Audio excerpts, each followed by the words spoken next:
Welcome everybody, episode 19, almost to the 20 mark. So that'll be exciting.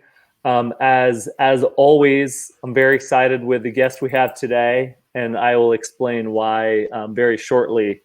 As I usually say off air, I feel like I'm the biggest winner in these because I actually get to ask a bunch of questions and learn directly from people who are extremely smart and doing really cool stuff in the broader ecosystem. And so, as always, please ask the questions that you're looking for. We'll get to as many as we can. We'll do some pretty cool giveaways. One of the things we're going to kick it off with is a tweet storm for Jay, who again I'll introduce in a second, had around Gymshark and negative cash conversion cycle. So we're going to do a giveaway for some items from Gymshark. And so, as always, we'll do whoever asks the most questions. And maybe we'll do one like on a timed basis, or whoever asks the best question. And also, I do want to call out something that we recently rolled out, carriers.shipbob.com. So we actually decided as a business to completely open up the books on the transit times we're seeing for all the different carriers. This is version 1. Nick's actually going to be rolling out version 1.1 in the next couple hours or a couple days. So we've got some pretty cool stuff we're going to add to that to show what's the delta from like the pre-COVID levels from UPS, FedEx, USPS, DHL. And again, if you guys have ideas that you'd want to see us add to this carrier side, let us know. Nick, anything you want to say? No, I was going to say, I mean, this is just, like he says, this is V1. Hopefully we'll have V1.1, I think you said, up in the next couple hours. Actually, it's pretty much almost done. I just have to go over a couple of things and we'll hit refresh. But yeah, if you have any suggestions for data you guys want to see, literally like international, different shipping zones, whatever it is, just let us know. You can submit it in the form below, and then that literally all that is just an update. We'll send you guys an email whenever it gets updated. But just let us know, and we'll just kind of submit tickets to our operations team, and keep adding to this page and building it out pretty much for the rest of the year, likely. So we'll keep you posted, but it'll be super helpful as we kind of start building this out further. Perfect. And then you guys know the drill. Where are you dialing in from? So I see people already chiming in there. We've got Austin, and then we've got Austria. So people from all over the place. So please drop in where you're calling in from. As always, I'm here in Southern California. So I'll introduce Jay, and then we'd love to just jump right into things. So Jay started off his career over at Deloitte. He was a consultant there in their Toronto office. I believe you're still in Toronto, Jay? Yep. Perfect. So we've got an international guest. He left his corporate world to launch his first business, which was a PPC agency. And then from that and seeing the clients that he was servicing, he launched an e-commerce business of his own, so called Pure Filters. And we're going to dig into that business as well. He's grown that into a 7-figure a year business while also running others, including his PPC agency, doing stuff in, multifamily real estate, tech startups. And so the diversification of capital and where you're spending your time and investing is something that excites me and something that I try to get involved in as much as possible. And, it's just so exciting to see how you diversify. So I'd love to hear about like how you approach that. But just to kick things off, and I'll drop actually the tweet storm in the chat in a second, unless Nick has it. Your Gymshark, actually, before we get to that, you also just had a little one. And so as we were talking right before we got on board, how about you tell us what pulled you into Twitter? And then we can jump into this specific tweet storm, because I think it's a pretty funny story and something people should think about. Yeah. So welcome everyone. Thanks for joining. Twitter. I started tweeting probably about 3 months ago. I had a daughter smack dab in the middle of the pandemic.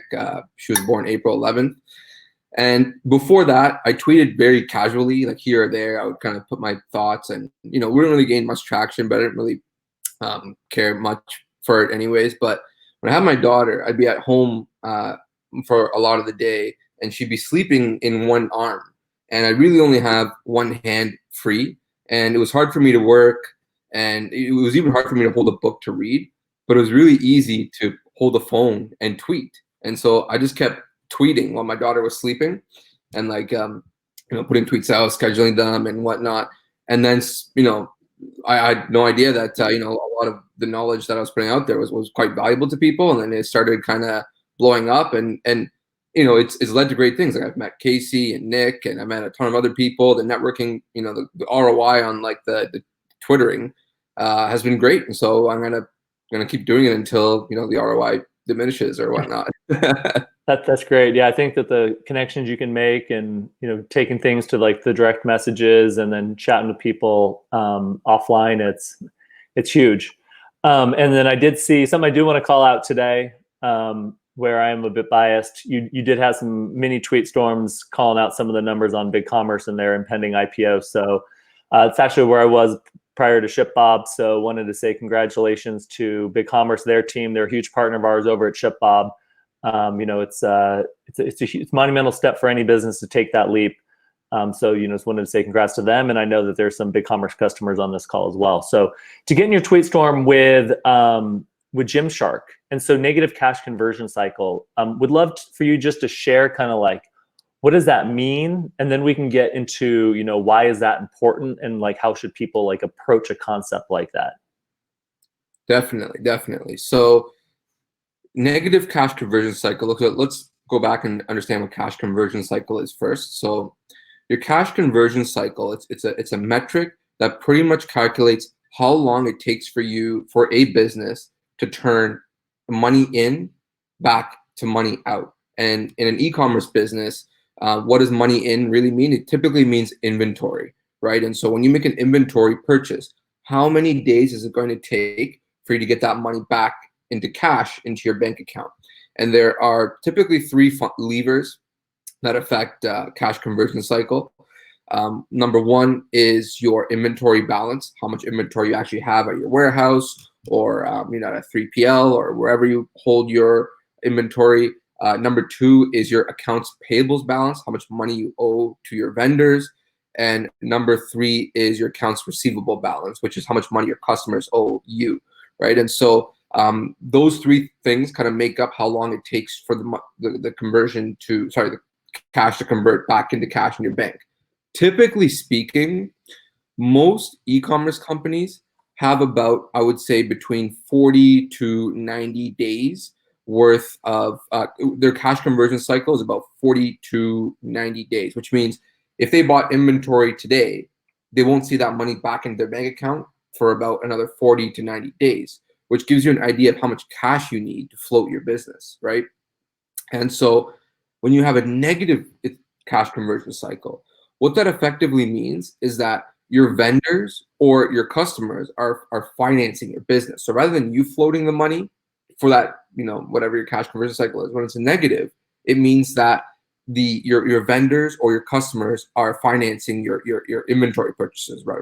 Basically. And so it's an incredible position for any business to be in, especially if you're bootstrapped. If you don't have venture backers, you don't have access to lines of credit or debt, and it's just kind of floating your business. Having a negative cash conversion cycle is something that all e-commerce businesses should strive for. But it's an amazing way to try to get your finances kind of a good handle on your finances. And that's a question. That's a topic that we often have with merchants. I was actually talking to a friend of mine the other day where they're scaling pretty quickly, and they're about to write a really large check to their manufacturer. And so it's, do they come up with the money? Can you pre-sell to pay for these in advance? There's, do you borrow the money, whether that's traditional VC route through, we can get into it later, but maybe the clear banks of the world or something like that. There's just so many paths forward. But what are some of the levers or focus areas that an e-commerce business can identify to get that cash conversion cycle as close to zero as possible, or maybe get into that coveted negative range? Yeah, definitely. Good question. So like I said, there's three components for cash conversion cycle: accounts receivable, inventory, and accounts payable. So if we start with accounts receivable, typically most e-commerce businesses don't have an accounts receivable balance because your customers pay you up front, and you typically don't give terms for your customers because everything's done online, credit card. But it's actually possible for an e-commerce business to have a negative accounts receivable balance. And what that means is that your customers have paid you up front for something you haven't yet delivered. And there's a few ways you can achieve that. One is doing pre-sales. So say you have a product in your pipeline that you're developing, or you've got the basic concept for. You can start accepting pre-orders, right? Let your customers know, hey, working on this product. It's going to launch, 6 months to a year from now. If you'd like to reserve your pre-order today, so you have, when we do launch, you have your own, you can pay today and you get like a discount of like 10% or something. And that's a pretty famous strategy that Elon Musk actually uses to help finance his company, Tesla. He sold hundreds of millions of dollars worth of pre-orders for a Cybertruck. And so if you're an e-commerce company and you have a product in the pipeline, start accepting pre-orders. That'll get a negative accounts receivable balance. Another way to do it too is through selling annual memberships as opposed to monthly. So if you have a monthly subscription plan going on in your e-commerce store, if you're able to get a whole year's worth of subscription up front, you technically have a negative accounts receivable balance because you owe your customers the rest of the year, right? And so that's a good way to kind of smoothen out your cash conversion cycle, get to zero. Accounts payable balance, which I think is probably the most important of the three metrics, by the way, is your accounts payable balance, is what terms your vendors give you. When you place an order, how long do you have to take? How long until you pay your bill, right? And so, typically, if you're, I know a lot of companies are sourcing from China or overseas or whatnot, and it's really hard to get anything more than like pretty much upfront or like 15 days, right? Vendors in North America typically give anywhere between 30 days, sometimes 45. But this is a point that you should always be negotiating, is to give, increase your terms, right? So, if you're at 30 days, ask for 40. If you're at 40 days, ask for 50. Keep asking your vendors and negotiating, build that relationship to increase their terms, right? Because that's a source of cash for you, right? And so if you can kind of increase your accounts payable terms, that's a win for your business. And then the last thing is, I would say, one of the hardest, I think, to really kind of nail is your inventory, right? You can easily get carried away by ordering the wrong stuff, having too much inventory on hand, and it's by far the biggest cash drain in an e-commerce business, right? Like, within a blink of an eye, all of a sudden you have all this cash stuck in inventory and it's not moving or whatever it might be. That's not good. That's not good for your business. Couple tips for that is try to order less and more frequently. You can work with your suppliers to kind of achieve this too. Like, we at Pure Filters, my company, we have a deal going in place where it's like with our suppliers to hold inventory aside for us that we're going to purchase from you frequently rather than like once a quarter or once a month. Like rather than doing that, we're going to order from you once a week and just kind of set it aside at your warehouse, and we'll kind of intake it from there. And where do you manufacture from? Canada. Canada and America, actually. We have a U.S. manufacturer as well. Okay. But our warehouse here is here in Canada. Okay.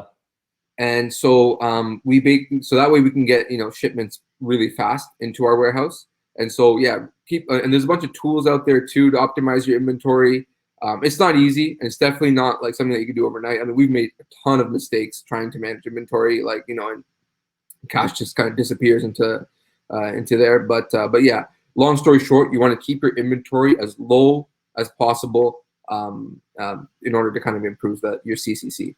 Nice. So I'm going to actually recap some of those. So he mentioned accounts receivable, accounts payable, and then inventory. And so again, we're going to get into prioritization stuff later on, but I think it's important there where instead of seeing what Gymshark is doing and then try to replicate them overnight, it's identifying where do you have maybe the most leverage to pull these levers from each of those three buckets, and then focusing on one of those, get that across the finish line, and then move on. And so, and something I did want to call out on the accounts receivable side, and also I'll see if I have the link from last week's episode. Paul Howdege is also in the audience here. He was talking about some of the stuff that they've done with BK Beauty on both the pre-sale stuff from, which can help with accounts receivable, also the stuff that they would do with their vendors on the accounts payable side. And then, with your inventory stuff, like with Jay's example, the reason I asked where his manufacturers are located, he's in Canada, manufacturers are in North America. And so maybe it's easier for him to get it quickly or faster, I should say, than maybe overseas. And then with COVID, I know that there's a lot, that's kind of in the air because things have gotten shut down before. I know we have some merchants that benefited from over ordering inventory in anticipation for the Chinese New Year earlier in the year, which actually helped them get through the initial COVID rush as well. So just always a lot of stuff to think about. And you did call out the pre-sale stuff.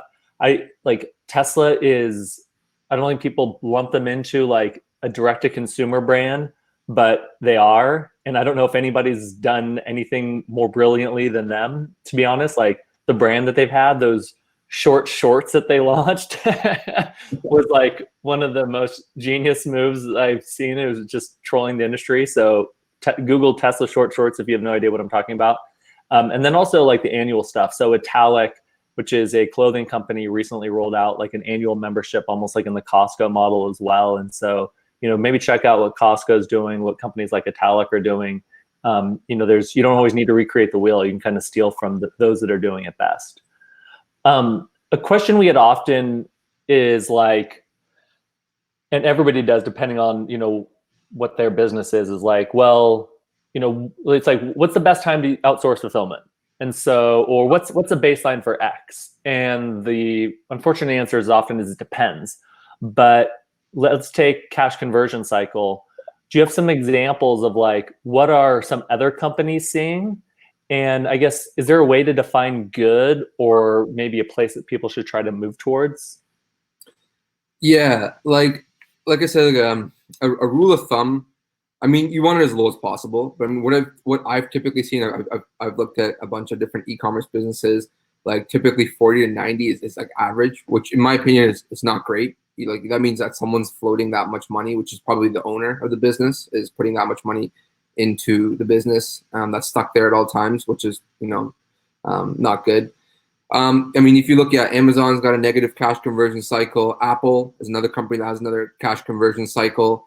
Walmart's cash conversion cycle is basically zero. And like think about how big Walmart is, and like with all the moving parts that Walmart has, like a lot of people underestimate how incredible their supply chain is, right? Like in order to get to a zero cash conversion cycle there is pretty crazy. And so like I don't really have a rule of thumb per se. Something that you should always be kind of looking at. I do want to answer actually one question, if you don't mind. I just see the shipping. Go for it. Yep. So Maria, that's actually a great question. If you order more frequently, do you get financially hit with more shipping? Yes, it is true. You do pay more shipping. And one thing that I think that's important for people to learn is that there's typically an inverse relationship between your cash balance and profitability. Things that you do might be more profitable may hurt your cash balance, whereas things that you do that increase your cash balance might hurt your profitability, right? So if you're doing a pre-sale and you're giving customers 10% off, that might help your cash balance. That kind of reduces your profits by 10%, right? And like if you're even if you're a vendor, if you're buying software, for example, because obviously there's a ton of software that you need to operate an e-commerce business, you could if you pay for an annual membership, you might get a discount on that. That's going to drain your cash balance. But then if you rather just go monthly, that's going to increase your cash balance, but hurt your profitability, right? So there's a balance between it, right? Like you don't have to go to one extreme to another. It's like, oh, we're going to do everything that's going to absolutely make our cash balance amazing, but destroy our profitability, and vice versa. You got to kind of know the right type of balance for your business. Every business is different and financed differently, so you would know kind of where you need to be in terms of where your cash and profits need to be. Let's stay on that for a minute, because that's such a fascinating topic. It's something we think about a lot at ShipBob, and a lot, every business should, is how do you, and again, it depends on the business, but how do you kind of think about and approach balancing that cash versus profits? And like, I don't know if there are indicators or ways to say which should win at times.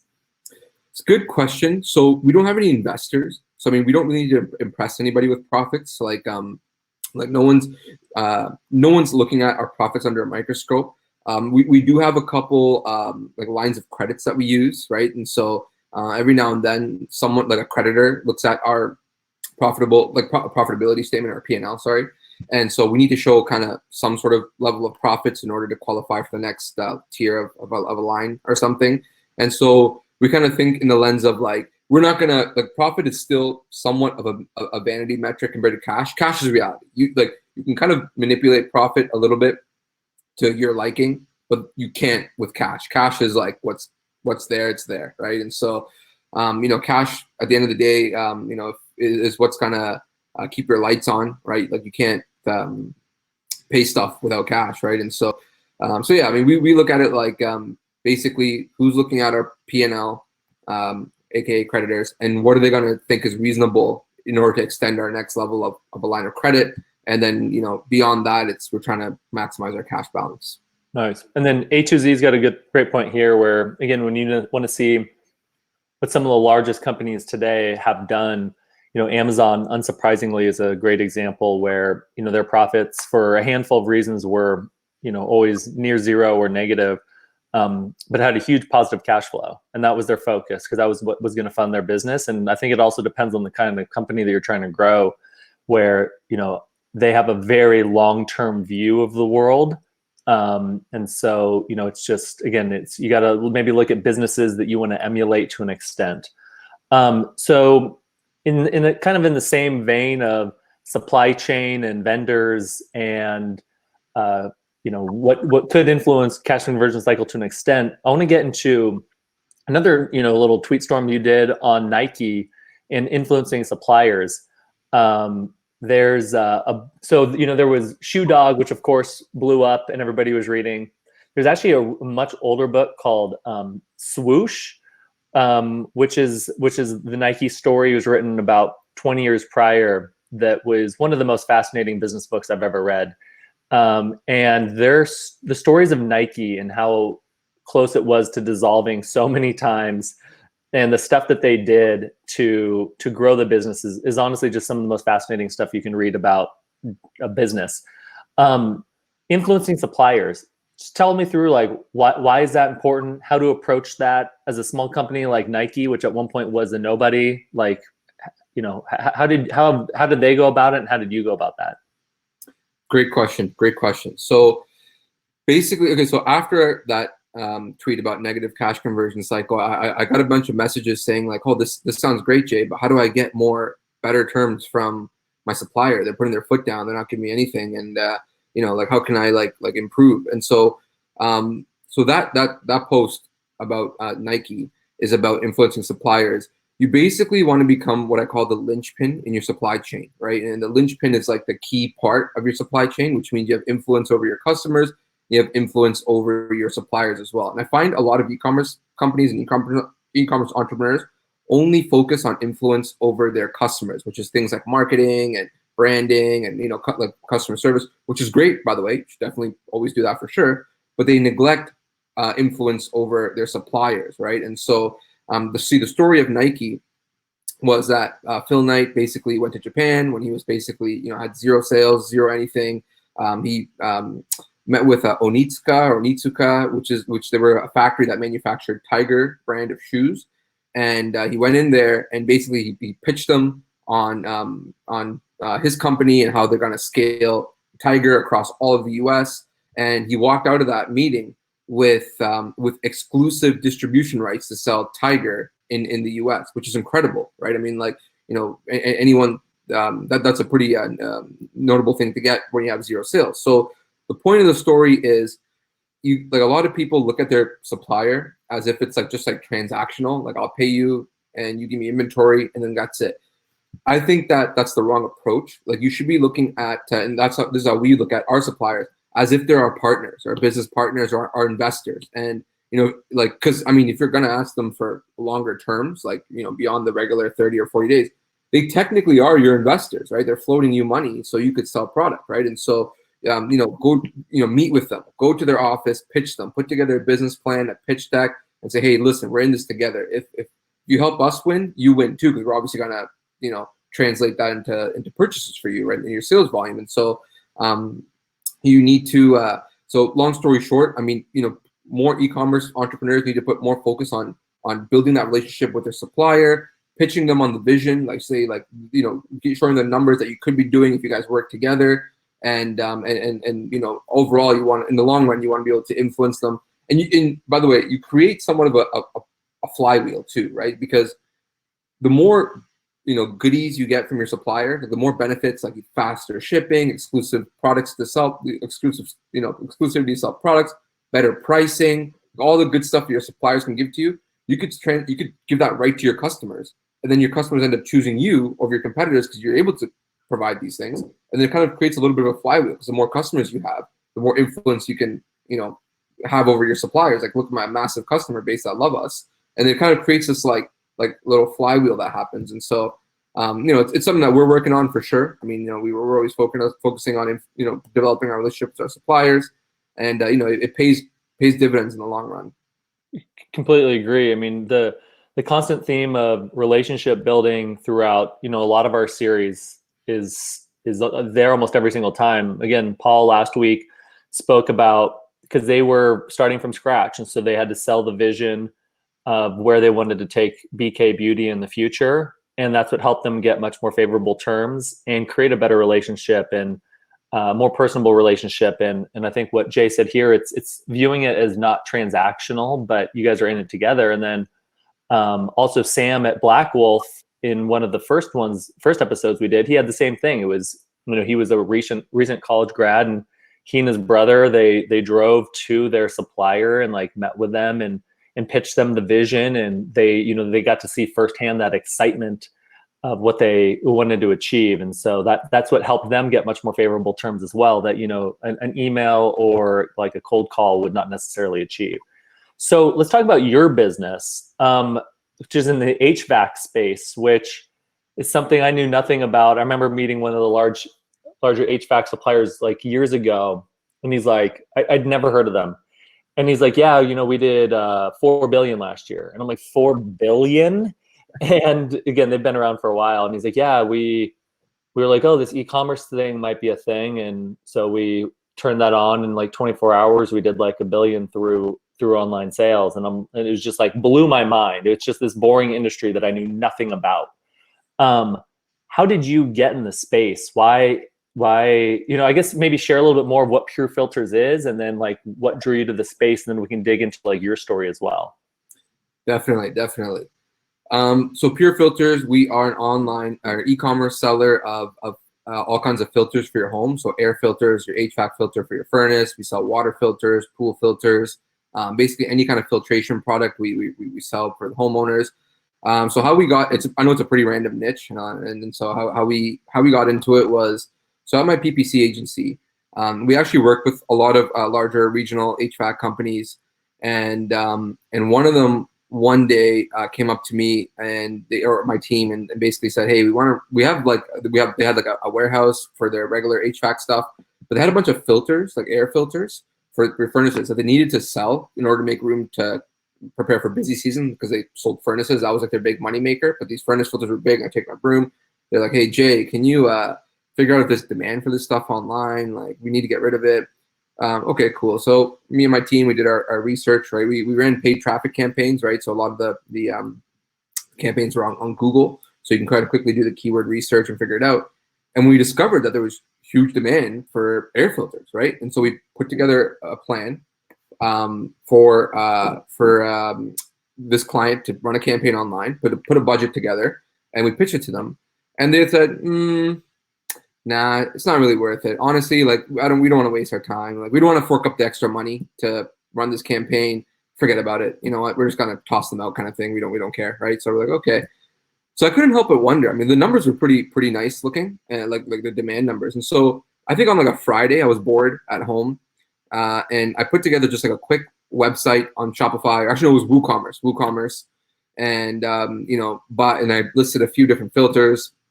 And then by Monday, I actually forgot that I built this website. I was back to work at my PPC agency, and I was, it's a grind. If anyone here has ever done client work, it's head down. And so by the time by Monday came, I forgot about it, and I was working away, and I checked the email account that I created for Pure Filters, and there was a sale there, and I was like, what? Someone had actually given me money for a filter, and I don't have a filter. I don't even have it's not even a real business, right? Like, I just kind of put up and so I'm like, that's crazy. So like I Googled the house. I'm like, is this a real house or is this some sort of a joke, right? And it appeared to be a real house, right? And so I thought, okay, well, I have two options here. Either I refund this guy and tell him, like, I'm sorry, this was just a joke. Like, I just honestly didn't really think that, I got whatever, carried away. Or I try to fulfill it and kind of see where it goes. And so I slept on it for one night. I woke up the next morning and I had 2 more orders. And I was like, oh my goodness, I think I have something here. Right? Were these coming through organic? Were you running paid ads to it, or organic? I mean, they ranked quickly because there was just, because what I noticed too was like there just wasn't the competition there, and the keywords were highly searched, right? And so it ranked like pretty much within a week, like not even a week, just a few days organically, and then it was making sales, and then basically got to the point where I'd hired one of my employees that was working for me at my agency. I had him kind of manage the project. It ran as a side business for about, I would say, 3 years, from 2015 to about 4 years. Right? 2019, it was like a side business, but every year, the business kept doubling. And about mid 2019, we couldn't, like, we were both still working at like my PPC agency, and we couldn't do it on the side anymore. So he actually quit and worked full time. His name is Nader, by the way, to manage Pure Filters.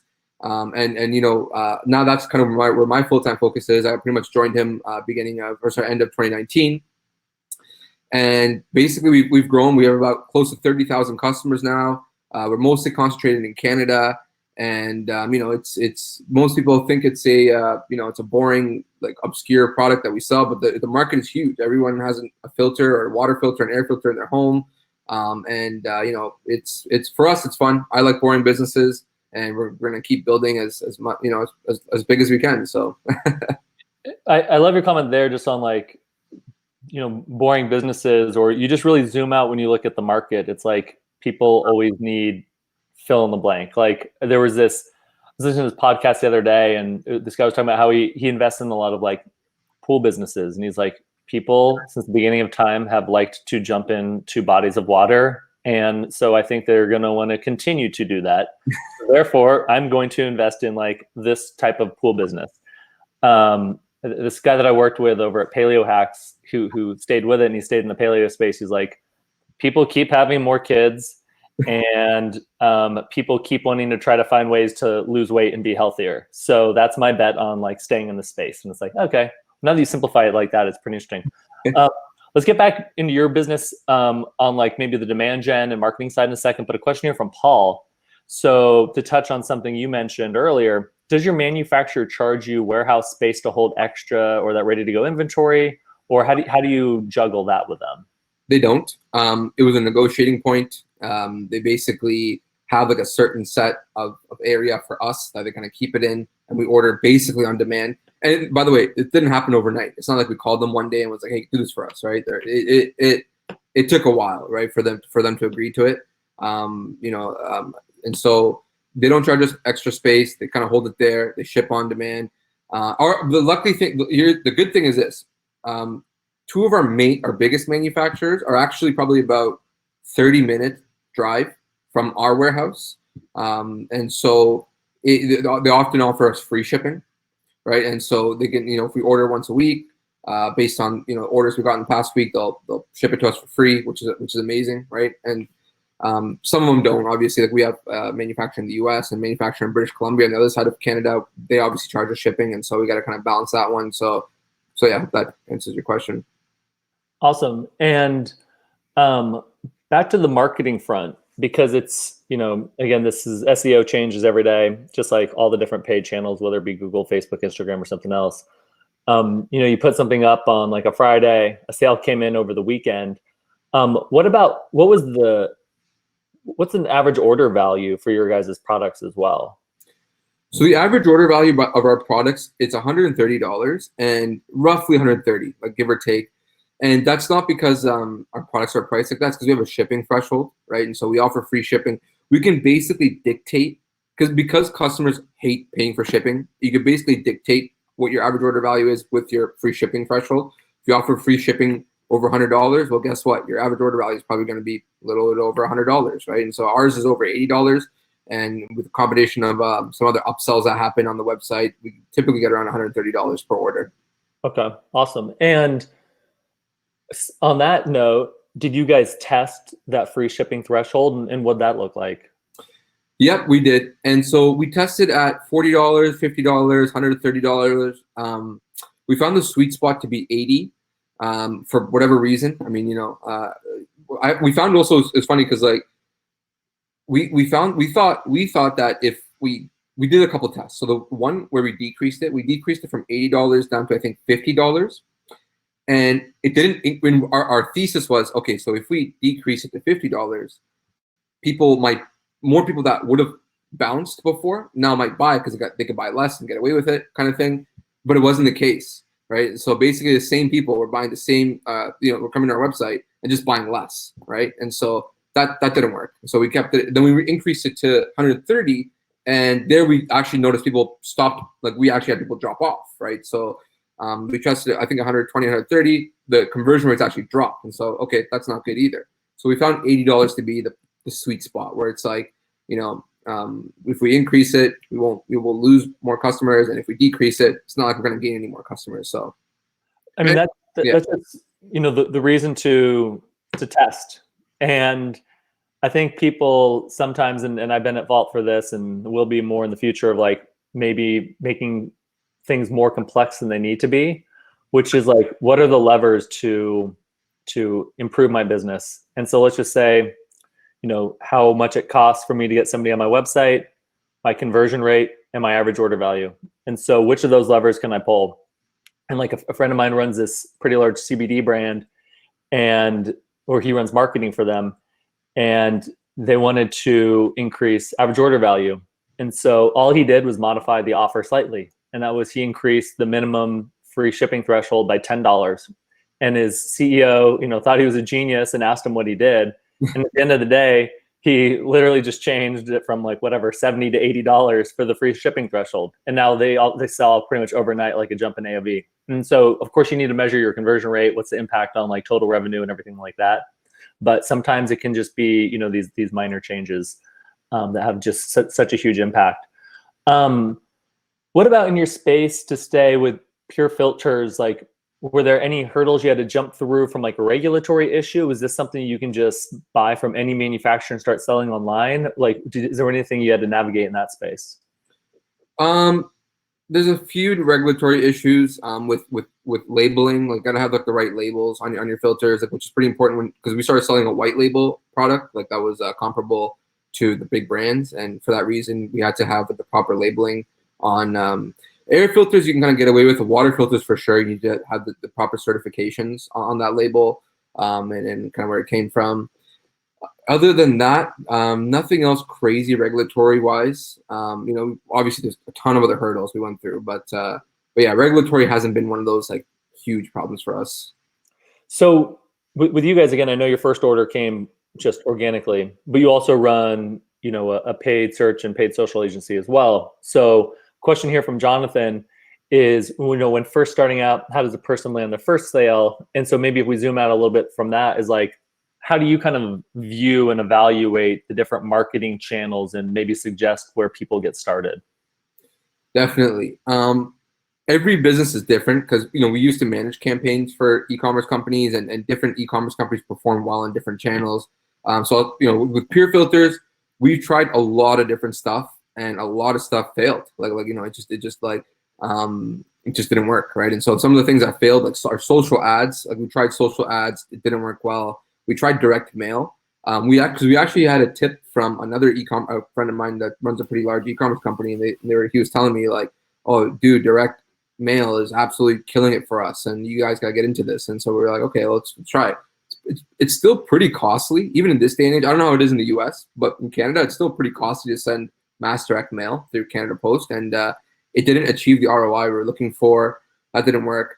And so I think my advice would be like, kind of find the channels that do kind of work, and don't water the wine. Just kind of focus on getting really good at those. For us, what worked well is Google, anything Google related. So Google paid, Google organic works really, really well. Email works really well. Nature of our product, right? People have to replace it every 3 to 6 months, and so email is a great way to get the people back to our website. And so we kind of double down on those three: email, Google paid, and Google organic. And so yeah, your question is like, how do you land the first sale for e-commerce business? Like, if I went back now and I didn't rank organically and I didn't get that, I would say probably paid search, right? That way you can kind of see people are actually looking for your product, and grab them to a landing page and see how they do, like whether they add it to cart or they don't. like, because you can get results, like you can get like data overnight basically in a pretty small budget, because organic takes forever, a long time, typically speaking, for most products. Obviously, we lucked out and found a niche that it wasn't that competitive, but for most products, organic SEO could take, you don't want to be investing like 6 to 12 months into, or even longer, into trying to rank for a keyword, and you get there and you find out that's not that great, so I would say, if you're kind of just launching an e-commerce business, have a small budget for paid and figure out what you can kind of get from that. And like I said, when you find your winning 2-3 channels, just double down, just kind of keep pushing through those. Love that. And also with paid, especially paid search, over time, it might be your most expensive channel from an acquisition standpoint. Like you said, that feedback loop is very fast. And also SEO, while, that can be, your home run hitter in the long term, using that paid data, which Google is much more open with than on the organic side, is feeding in like which of those keywords are actually driving the results. And so that will help you prioritize, where you actually spend your SEO efforts as well. So question here, and again, we'll get back into the nitty gritty of the business in a second, but a question here, it's something that I'm fascinated to hear more about too, from Odette. So she came out of Accenture, owns a management consulting firm, recently started a CBD business. Balancing those two, how do you maintain a balance between both companies? And again, I know you're involved in like real estate investing and angel investing and stuff like that. And so I guess, how do you prioritize your time? Yeah, so my PPC agency is kind of a side thing now. Before I was focused on it full time, and then now I kind of focus more on the e-commerce stuff. When I was running my PPC agency, that's why I had Nader. He was, I had made him CEO of Pure Filters, and he ran the company for me, right? And so hiring well, delegating well makes a big difference. Like, there's no way I could run both a PPC agency and an e-commerce company effectively at the same time, right? I had to have someone actually, Nader, run the e-commerce company for me. That's kind of how basically it comes down to delegation, like hiring well. And so, yeah, like today, like my PPC agency, we just have a handful of existing clients that we work with, kind of pays the bills. And so, I'm not too focused in that area. I'm more focused on my e-commerce. And again, I've delegated well with my agency, and have someone managing kind of campaigns there. And so, yeah, just it comes down to really delegation and hiring well. Nice. Yeah, I mean, time and time again, I see it is you got to hire the right people, which allow you to scale yourself. And just like a lot of the things you said, it doesn't happen overnight. And so it's just being methodical and how you maybe improve every day or month and try to get there. So where was it? Okay, so A to Z asked about LTV to CAC. And so how do you approach that? And something you mentioned with your filters, for example, it's something that people need to purchase often. And so how do you kind of approach that? And then maybe next is on like the paid side, how do you view that LTV to CAC, because you're trying to get those repeat purchases as well? Yep, great question. So our LTV to CAC ratio is roughly around between 4.5 to 5.5, usually around, it hovers around 5, and it took a while to get there. Before it was 3 or less, right? And we use a tool called Order Metrics to measure our LTV to CAC ratio. So LTV is basically gross profits, revenue minus cost of goods sold minus shipping, transaction fees. Kind of get that number divided by advertising, paid ad spend. I have an article actually on my website where like we methodically implemented a bunch of stuff. But I think the biggest mistake a lot of e-commerce entrepreneurs make is just hyper focusing on CAC, cost of acquisition. And so the problem with focusing on CAC is you're kind of fighting an uphill battle. Like if you're in a competitive niche, cost per click goes up every year, more entrants come in. You can only really get, and you're probably, by the way, I used to over focus on CAC all the time, right? Like, cause I'm a marketer by trade. I wasn't spending hours and hours in the Google ads account, Facebook ads. I'm like, man, well, why isn't things improving? I can't get it passed down a certain CPA.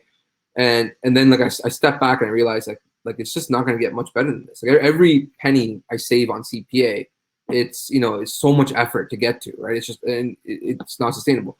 Then I switch my focus, forget CPA, or like I've kind of optimized to a certain point. Then I'm going to focus on LTV instead, right? And so that's when I started making huge gains in my LTV to CAC ratio, getting people to buy more from you, more upfront, more later, more whatever. We focus on email marketing, get people back to our customer, because if if your LTV on a customer is like I don't know, like $100, but then you're able to get them back to buy again like 3 or 4 months later for the same amount, all of a sudden that LTV just doubled, right? And so email marketing is crazy effective. Like, definitely invest in email marketing as much as you can, even if it's not something that you sell that's like a one-time purchase. You never know when someone might buy it as a gift for their family member or friend or whoever it might be. So email marketing always. Implement a bunch of upsells. We implement a ton of different upsells on our website, right? If you can upsell to a better version of your product or cross-sell to a different type of product, that'll increase your LTV. I kind of list out a bunch of ways we did it. It's on my blog if you kind of search LTV. But the core premise is stop focusing on CAC, focus on LTV. You got to increase your LTV. It'll increase the valuation of your business, right? Because your customer's a lot more value. You increase the value of your customer list, and you get more gains that way by focusing on LTV over CAC. Love that example. And it's because what's nice with LTV is you're so much in the mindset of the customer, because you're like, how can I provide more value to him or her on the first purchase or in the long run as well? And I just feel like there's so many more levers there, and to sell more to an existing customer is often so much easier than to like continuously sell to a new customer every single time. And especially in like the e-commerce space, where you might be hitting the reset button on revenue every single month because you need to drive all those sales again. But if you can think about the lifetime value and those repeat purchases, it's a completely different equation. And then Vin calls out here, it's funny how Facebook and Google don't calculate that automatically. Well, that's also, that's their moneymaker. So they want you to keep that eye on, dollars spent in CAC, so that you keep spending more of that and spending time in their product. Even though they are allowing a lot of e-commerce brands to thrive, and without them, it would be extremely difficult, to build these businesses today. So here's a question from Vin. He asked for the top 10, but maybe you can just pull in a couple examples of ideas to increase LTV. The ones I mentioned, email marketing, get people to buy from you more, resell them on different stuff, cross-sell. If you have like a complementary product, there's tons of apps for cross-selling. We use one by Bold Commerce. It's good, but I mean, it's not like we've had a breadth of experience with different cross-sell apps. I mean, we kind of went with Bold Commerce from day one, and so that was pretty good. It can recommend different products to buy together, which increases the cart value, which will increase your LTV. That's a pretty big one. Upselling, if you have version 1 of your product and you can upsell them to a better version, whether it might be better quality or whatever it might be, is pretty big. Shipping threshold, that's an easy one, right? I mean, like you mentioned your friend had basically increased the shipping threshold by $10, and it helped increase the cart value or LTV. That's huge, right? Like, if you offer free shipping for everything right now, maybe you could test out for a week or two, offering only above like $50 or whatever it might be. Like, figure out what your current AOV is and put it maybe a little bit higher than that, and just kind of see what happens there, and charge like a small amount of shipping, because people hate paying shipping. I mean, like, people will obviously, even if it's like $5 or $10, whatever it might be, they'd rather just buy more. And by the way, that goes hand in hand with cross-selling. So a lot of people, you don't want to, if you sell kind of like one thing and you implement a pretty high shipping threshold, you got to help your customers get there, right? Like, you can't just kind of have this one thing. Like, so if you so someone adds something that's $20 to their cart, and free shipping is like $40, figure out a way that they can buy something else for $20, so that's $40, and then they can get free shipping. So try to help them get to the free shipping threshold. That's a good way to increase LTV. Those are good places to start for sure. Awesome, great examples. So here's a question from Antonio, and it fits within Pure Filters. Any recommendations for old sizable businesses entering e-commerce for the first time? Old sizable businesses. And so yours was starting from scratch, but you're taking, again, a boring and kind of more antiquated industry and bringing it online. And so I guess, if you were, let's say that $1 billion HVAC company tapped you on the shoulder and said, hey, help us make some money online, I guess, what are like a couple things you would maybe focus on first, because versus trying to like, it's like the whole elephant analogy, like eat it, one bite at a time, don't try to eat the whole thing. And so I guess how would you kind of prioritize some of the first couple things? Validating demand. I mean, like, I'm by trade, I'm a heavy background in Google search. And so like the terminology to a hammer, everything looks like a nail. To me, like everything is like, what order are people searching for it on Google, right? Like, so basically you can use tools like Google's keyword planner. It's free. You can use tools like Neil Patel's a tool. It's called Uber Suggest. That's actually it's been a pretty good tool. Ahrefs is pretty good too. You could Google the product that you want to sell and see how many people are searching it. And also like literally Google it and see who the competitors are, right? And so you can see if you could kind of compete with them, whether it's based on better user experience. And that's also, a pretty big thing too, is like you'd be surprised like how much the user experience was a huge difference. One of our early wins, so the reason why people bought from us in the first place is because our website was so much more user friendly than a lot of the other websites that were selling filters, right? Which were like legacy type websites, HVAC contractors, and just kind of like, not mobile optimized and kind of sketchy looking, right? And we had this like nice clean website with an easy function, from start to cart kind of thing. And so so user experience is pretty heavy, pretty huge, right? Like people may even end up paying a bit more for better user experience and buying from some sketchy website for cheaper, right? And so if you have some ideas for potential products you want to sell, you can easily validate it through Google Keyword Planner, figure out who's selling it now, whether their landing pages are beautiful or whether they're crap, and that'll kind of give you an idea of an opportunity. So yeah, back to your $1 billion HVAC company. I mean, like, maybe like scroll through their catalog, figure out like, what are people buying this online? Like, are people searching for it online to buy it online? And figure out like where the demand is. Get an idea for profitability. And also if you use the keyword planner, it'll tell you what the cost per click is, right? So you'll kind of know like roughly what you're going to pay to acquire customers through Google, right? So great tool, highly recommend it. And so, yeah, I hope that kind of helps a little bit. Nailed it. I love all that because, and I say people should focus less on like the tool they use and just pick one and use that as like directional input on what you're going to go. And so like Jay was saying, look at your catalog and what you could possibly sell and what is the average order value or what can you sell it for? What are your COGS? And then using tools, whether it be SEMrush or Ahrefs or Google Keyword Planner, or Uber Suggest, just pick one and identify maybe 5, 10, 100 products you might want to sell. Look at the volume, what's it going to cost?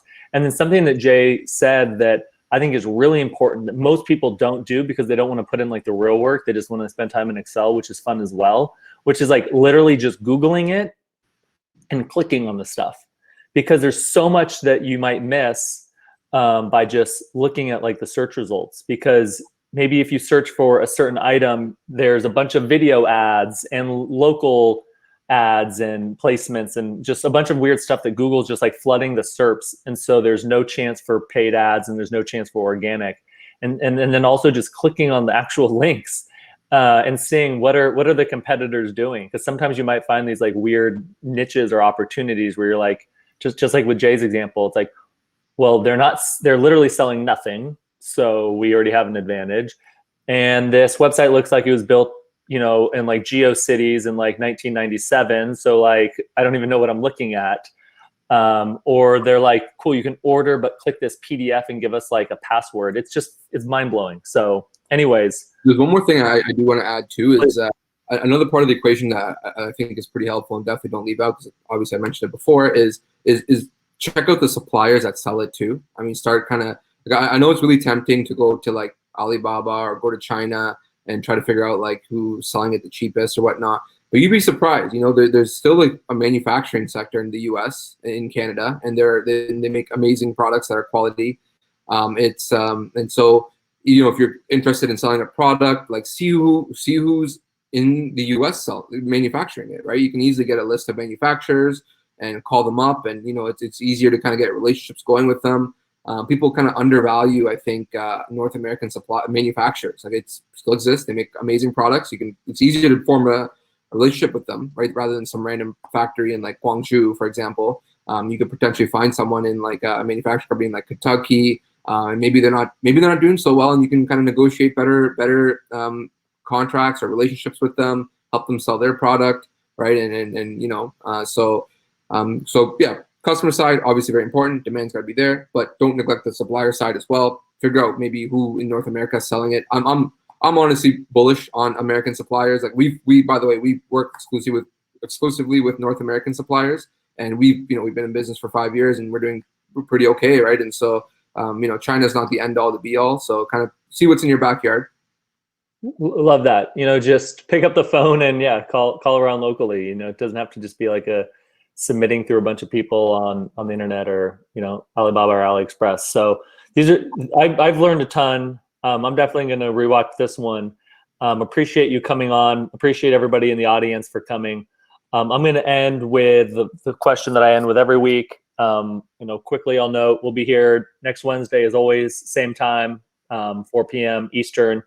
What is your number? You've given a million tips today, but what is your number one tip for e-commerce entrepreneurs today? Number one tip? It's a good question.